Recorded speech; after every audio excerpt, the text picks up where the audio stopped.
ಅರೆ ಕಡಿಮೆ ಹಾಕು ಆದ್ರೆ ಅಸಲಿ ಹಾಕು. MDH ಕಾಶ್ಮೀರಿ ಕೆಂಪು ಮೆಣಸಿನ ಪೌಡರ್. ಇನ್ನು ಧರ್ಮಸ್ಥಳ ವಿರುದ್ಧ ಅಪಪ್ರಚಾರ ಷಡ್ಯಂತ್ರ ಆರೋಪ KS ಈಶ್ವರಪ್ಪ ನೇತೃತ್ವದಲ್ಲಿ ಧರ್ಮಸ್ಥಳ ಯಾತ್ರೆ. ಈಗ ಒಬ್ಬರಾದ್ಮೇಲೆ ಒಬ್ರು ಈಗ ಯಾತ್ರೆ ಹೊರಟಿದ್ದಾರೆ. ಅದರಲ್ಲೂ ಬಿಜೆಪಿಯವರು ಮುಂಚೂಣಿಯಲ್ಲಿದ್ದಾರೆ.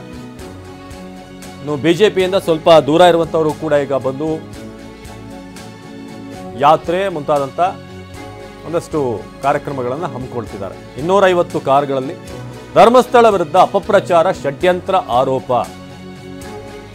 KS ಈಶ್ವರಪ್ಪ ನೇತೃತ್ವದಲ್ಲಿ ಧರ್ಮಸ್ಥಳ ಯಾತ್ರೆ. ಶಿವಮೊಗ್ಗದಿಂದ 1000ಕ್ಕೂ ಹೆಚ್ಚು ಭಕ್ತರು ಆಗಮಿಸ್ತಾ ಇದ್ದಾರೆ. ಧರ್ಮಸ್ಥಳ ಯಾತ್ರೆ ಶಿವಮೊಗ್ಗದಿಂದ ಹೊರಟಂತಹ 1000ಕ್ಕೂ ಹೆಚ್ಚು ಭಕ್ತರು, ಸುಮಾರು 250ಕ್ಕೂ ಹೆಚ್ಚು ಕಾರುಗಳು. ಮೊನ್ನೆಯಷ್ಟೇ ಶನಿವಾರ JDSನವರ ಯಾತ್ರೆ ನಡೀತು. ಅದಾದ ನಂತರ ನಿನ್ನೆ ಭಾನುವಾರ BJPಯವರ ಯಾತ್ರೆ ಇತ್ತು. ಅದಾದ ನಂತರ ಇವತ್ತು ಶಿವಮೊಗ್ಗದಿಂದ KS ಈಶ್ವರಪ್ಪ ಮತ್ತು ತಂಡ ಈಗ ಸುಮಾರು 250 ಕಾರುಗಳಲ್ಲಿ ಧರ್ಮಸ್ಥಳದತ್ತ ಪ್ರಯಾಣವನ್ನು ಬೆಳೆಸ್ತಾ ಇದ್ದಾರೆ. ಧರ್ಮಸ್ಥಳದ ವಿರುದ್ಧ ಅಪಪ್ರಚಾರ ಆಗಬಾರ್ದು, ಷಡ್ಯಂತ್ರ ಆಗ್ತಿದೆ ಅನ್ನೋದು ಇವರೆಲ್ಲರ ವಿಚಾರ. ಸೊ ಅದನ್ನು ಮುಂದಿಟ್ಕೊಂಡು ನಾವು ಕೂಡ ನಿಮ್ಮ ಜೊತೆಗಿದ್ದೀವಿ ಅಂತ ಈಗ ಕಾರ್ ರ್ಯಾಲಿ ಸ್ಟಾರ್ಟ್ ಆಗ್ತಿದೆ.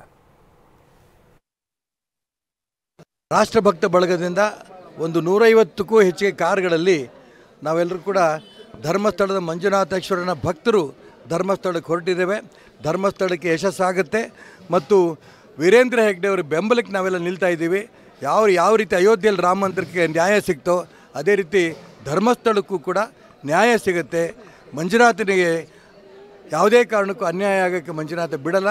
ಅಣ್ಣಪ್ಪ ಮಂಜುನಾಥ ಯಾರು ಈ ಒಂದು ದುಷ್ಕೃತ್ಯ ಮಾಡ್ತಾರೆ ಅವರ ಪಾಪಕ್ಕೆ ಅನುಭವಿಸ್ತಾರೆ ಅಂತ ಮಾತು ಈ ಸಂದರ್ಭ ಹೇಳೋಕ್ಕೆ ಇಷ್ಟಪಡ್ತೇನೆ. ಒಂದು 150ಕ್ಕೂ ಹೆಚ್ಚಿಗೆ ಕಾರುಗಳಲ್ಲಿ, ಒಂದು 3-4-5 TTಗಳಲ್ಲಿ ಎಲ್ಲ ಹೊರಟಿದ್ದಾರೆ. ಕನಿಷ್ಠ ಒಂದು 600-700 ಜನ ನಾವು ಶಿವಮೊಗ್ಗದಿಂದ ಹೊರಡ್ತಾ ಇದ್ದೀವಿ. ಧರ್ಮಸ್ಥಳದ ವೀರೇಂದ್ರ ಹೆಗ್ಡೆ ಅವರು ನಾವು ನಿಮ್ಮ ಜೊತೆಗಿದ್ದೇವೆ. ಪ್ರಾಣ ಹೋದರೂ ಕೂಡ ಧರ್ಮಸ್ಥಳದ ಆ ಒಂದು ಮಂಜುನಾಥೇಶ್ವರ ದೇವಸ್ಥಾನವನ್ನು ಪವಿತ್ರತೆಯನ್ನು ಹಾಳು ಮಾಡೋದಕ್ಕೆ ಬಿಡೋದಿಲ್ಲ. ವೀರೇಂದ್ರ ಹೆಗ್ಡೆ ಅವರ ಮರ್ಯಾದೆಯನ್ನು ಕಳೆಯೋದಕ್ಕೆ ಬಿಡಲ್ಲ ಅನ್ನೋಂಥ ಮಾತನ್ನು ಅವ್ರ ಧೈರ್ಯ ಇತ್ತು. ಇನ್ನು ಗೃಹ ಸಚಿವ ಪರಮೇಶ್ವರ್ ಅವರನ್ನ ಭೇಟಿಯಾಗಿದ್ದಾರೆ ಪ್ರಣಬ್ ಮೊಹಾಂತಿ. ಡಾಕ್ಟರ್ ಜಿ ಪರಮೇಶ್ವರ್ ನಿವಾಸದಲ್ಲಿ ಭೇಟಿಯಾಗಿ ಮಾತುಕತೆ ನಡೆಸ್ತಾ ಇದ್ದಾರೆ. ಗೃಹ ಸಚಿವ ಡಾಕ್ಟರ್ ಜಿ ಪರಮೇಶ್ವರ್ ನಿವಾಸದಲ್ಲಿ ಪ್ರಣಬ್ ಮೊಹಾಂತಿ ಅವರು ಭೇಟಿಯಾಗಿರೋದು. ಅವರ ನೇತೃತ್ವದಲ್ಲೇ ಧರ್ಮಸ್ಥಳ ಪ್ರಕರಣ ಏನು ಈ ಮಾಸ್ಕ್ ಮ್ಯಾನ್ ವಿಚಾರವಾಗಿ ತನಿಖೆ ನಡೀತಾ ಇದೆ. SIT ಮುಖ್ಯಸ್ಥರಾಗಿರುವಂತಹ ಪ್ರಣಬ್ ಮೊಹಾಂತಿ ಭೇಟಿಯಾಗಿರೋದು ಇವತ್ತು ಸಚಿವರನ್ನ. ಗೃಹ ಸಚಿವರು ಪರಮೇಶ್ವರನ್ನ ಭೇಟಿಯಾಗಿ ಮಾಹಿತಿಯನ್ನ ಹಂಚಿಕೊಂಡಿದ್ದಾರೆ. ಧರ್ಮಸ್ಥಳ ಪ್ರಕರಣದಲ್ಲಿ SIT ಮುಖ್ಯಸ್ಥರಾಗಿ ಮೊಹಾಂತಿ ಅವರು ಕಾರ್ಯನಿರ್ವಹಿಸ್ತಾ ಇದ್ದಾರೆ.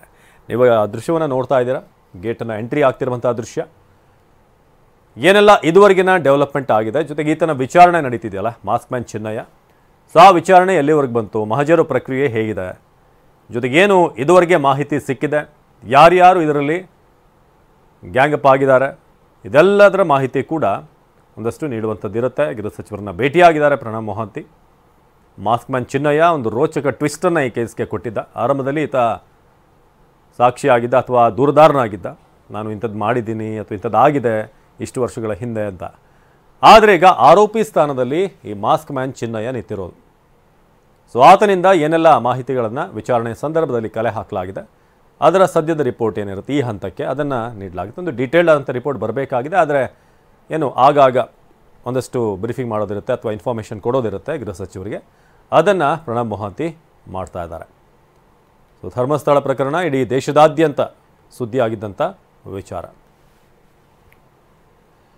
MDHನ ಕಿಚನ್ ಅಲ್ಲಿದ್ರೆ ನಾವು ಎಲ್ಲವನ್ನು ಮಾಡಬಹುದು. ಬೆಂಗನ್ ಕಾ ಬರ್ತಾ, ಆಲೂ ಗೋಬಿ, ಬಿಂಡಿ ಮಸಾಲಾ, ಇನ್ನೂ ಬಹಳಷ್ಟು. MDH